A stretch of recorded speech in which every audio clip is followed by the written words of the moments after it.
For most Americans, their single greatest investment is their home, and keeping it safe is one of their greatest priorities. Protecting it from pests begins during construction and can come with serious and unexpected dangers. There's a couple of problems with traditional pesticide. First off, there's the application. Now, we all live in Oklahoma, and like other places in the country or in the world per se, there's wind most of the time. So when you're out there spraying 800, 900, 1,200 gallons of pesticide on sand before the slab goes in, the wind catches that and it takes that spray, and that spray gets on vehicles, it gets on the neighbor's house next door, and these are poisons. I mean, pesticide is a poison. And so that poison gets put out in the environment, and it's a major problem. That's why we don't use chlordane anymore. It had such a large half-life that when that thing got into streams and on people's clothing and stuff, it was a problem for a long term. And then you have the people applying the product. I mean, if it's 95, 100 degrees out there in the summer and they're spraying this stuff and the wind's blowing, they may not be wearing all the protective gear they're supposed to. They're hot, so they're not wearing their gloves, their goggles, their respirators.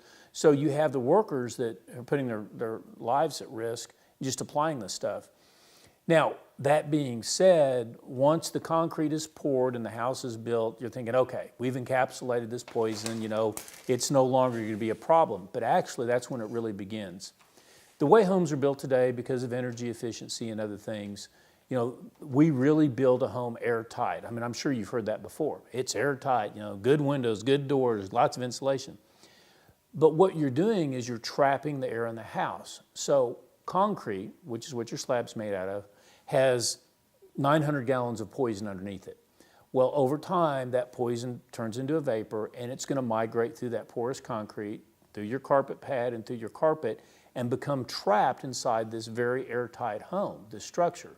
And that's where you, your family, your children, your pets are all going to start to breathe in those contaminants that are trapped within the house. So that's what the problem is with pesticides in residential use. The World Health Organization estimates that at least 3 million people are poisoned by pesticides every year, and more than 200,000 die, many of them from exposure inside their own home.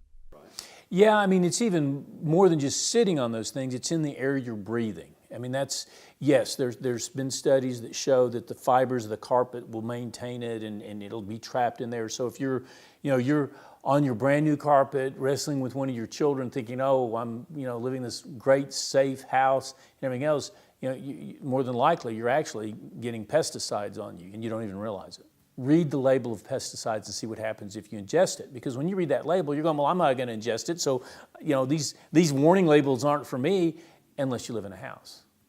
So if you don't live in a house, you're safe. So how can a homeowner protect their family from pests without dangerous poisons? The answer is the bug-free home. Mark Livingston has put the bug-free home system in thousands of homes that he has built.